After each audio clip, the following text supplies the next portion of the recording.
Storms hex, we've designed this LMS-ESP32 module, and there were some questions about, is it possible to make a tutorial just to get started with connecting this module to the Lego Mindstorms and to see how things are working.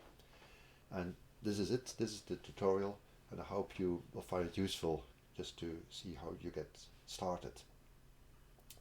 The first thing is, I assume that if you receive the module, it's flashed with the latest firmware. If you don't have the latest one, you can get it from firmware.antonmindstorms.com. And if you, I've connected the module. This is CH340. You can see that in the device manager here on the left. And I also connected a Lego Mindstorms module, the Robot Inventor module, and this is on COM5. So in this case, I can, from the browser, I can connect to the proper module. My Lego Mindstorms is switching off, no problem. I can make a connection, and once it's connected, I can flash it with the latest firmware. I won't do it here because it takes some time, and if that's ready, you can reboot it and you can start programming with it. So I switch my Lego Mindstorms back on. It will show up here, and what I will be using for this tutorial is the Tony IDE.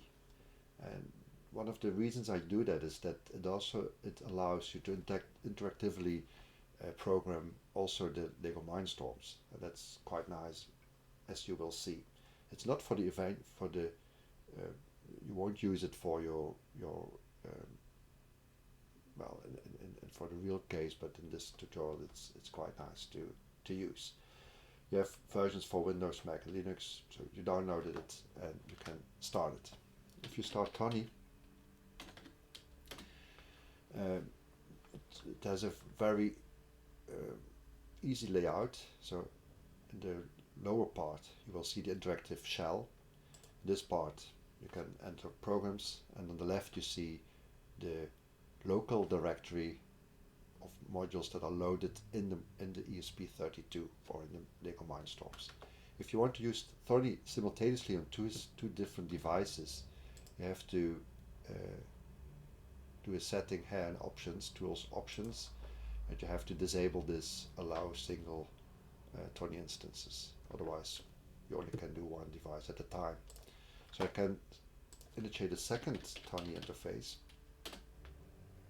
In this case, it's the Lego Mindstorm side, and I have to look for which interpreter I need. So I do Run, select interpreter.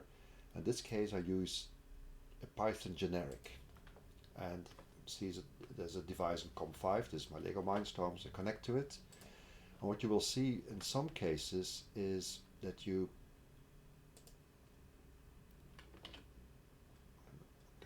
sometimes you have to press Ctrl+C just to stop what's going on. Sometimes you see some values of sensors being printed on the screen. Press Ctrl+C and you will end up in this interactive prompt. And here you can start doing interactive commands. So let's move this to the side. So at both sides you have the left side the ESP module, the right side Lego Mindstorms. Connected both with the special cable. So on one side it is being put into the port of the Lego Mindstorms, and on the ESP side it's connected to the 6-pin serial header. So we have effectively a serial communication between the two devices in both directions. Because we don't want people to low-level program UART interfaces, we've designed a library which is already in the firmware, implemented in the firmware of the ESP module, which you have to install on your Lego Mindstorms. I will show a pointer later where you can find how to install the UartRemote. In this case, it's hidden in this project folder.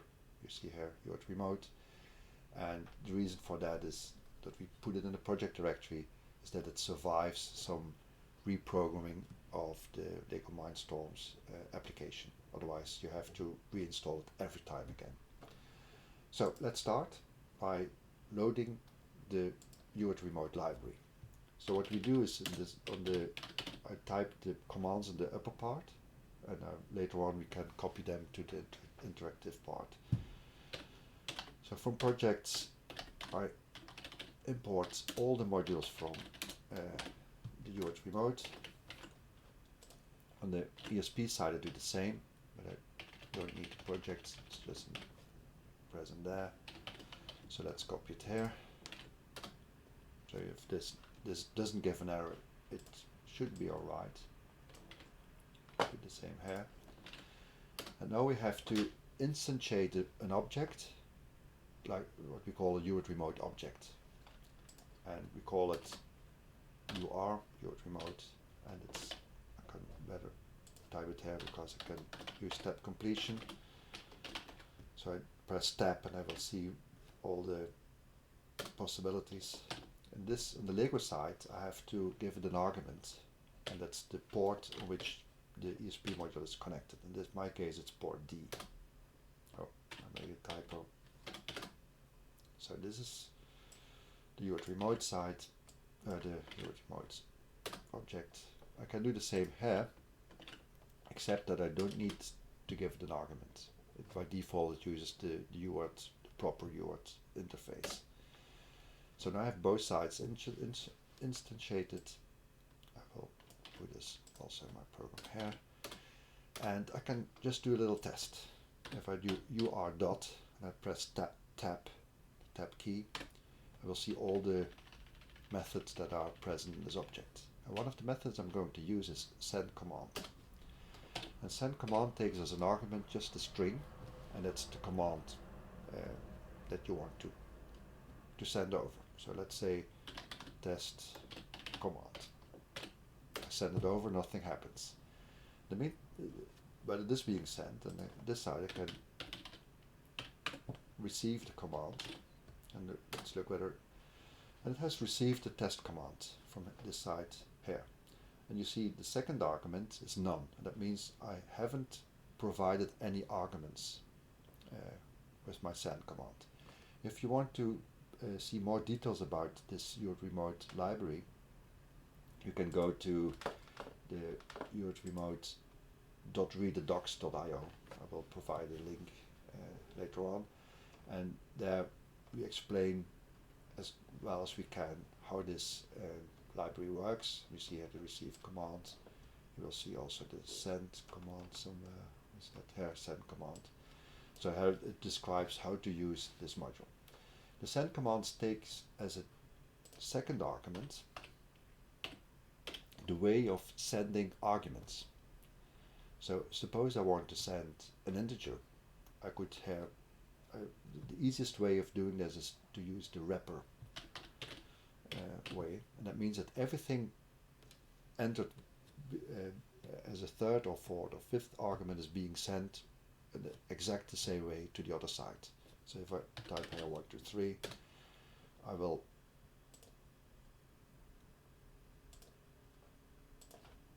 receive 1, 2, 3 as an argument, as the value. But if I would like to send over an array of values, for instance, that also works.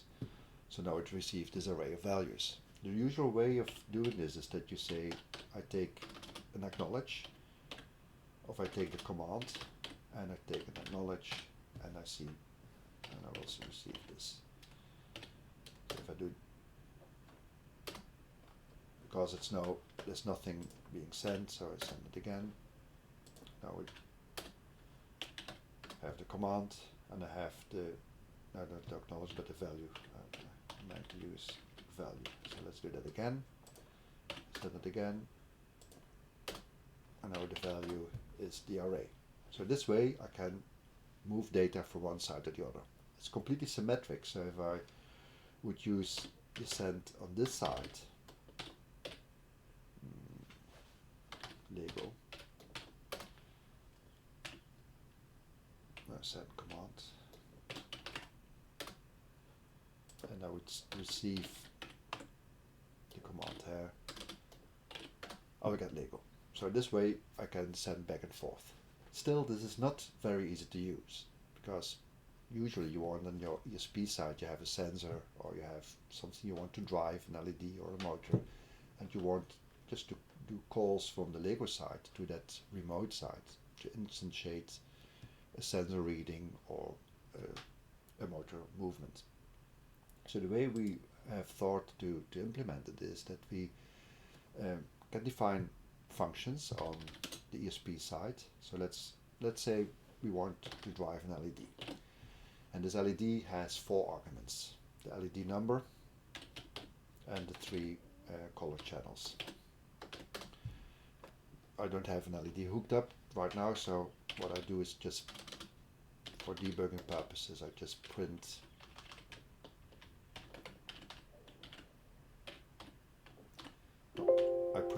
the values that it received. So it's a very simple function. So let's see whether this function is working.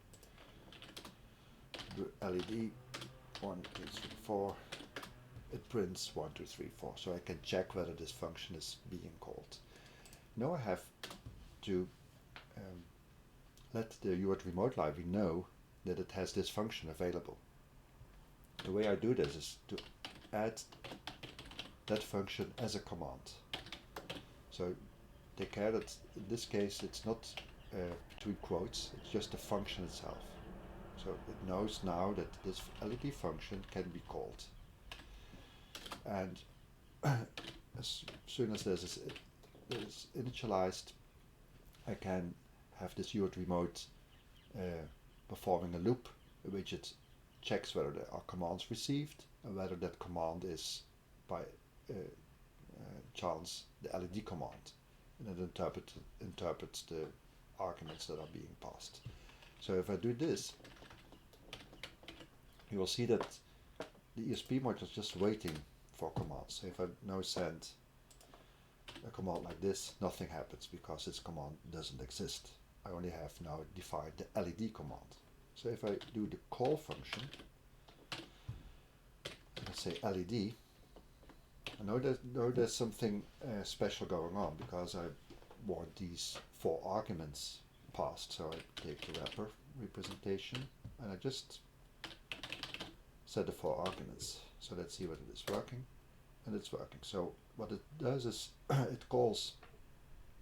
it sends a command to the other side, the command LED, and it passes 4 arguments. This side is waiting for a command. It checks whether the command is LED, and if that's the case, it's calling the function, and the function is executed. So that is nice, but in some cases you also want to read out a sensor, for instance. So let's try that. It's a little bit to read every time the same value, so it's a little bit boring. So I import a random library and now return random. I'll return a random integer between, let's say, 100 and 200. Let's check whether the function is working.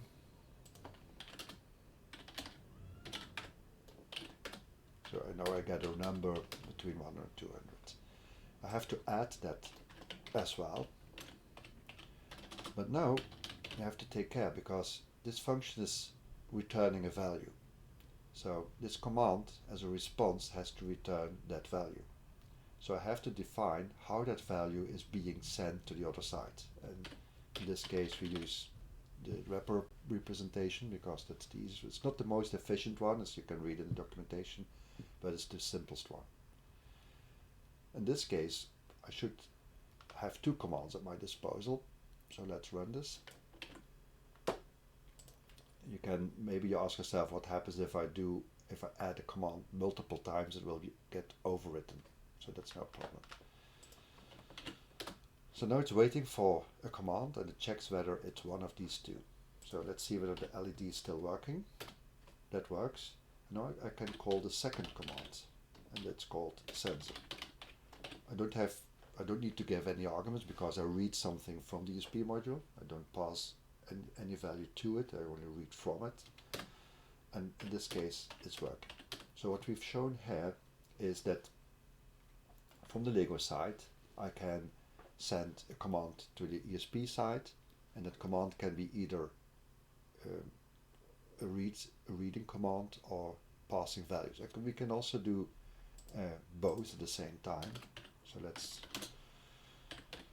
let's add a multiply command with 2 arguments, and it returns a times b. So it multiplies a by b and returns that. So we need to add that as well.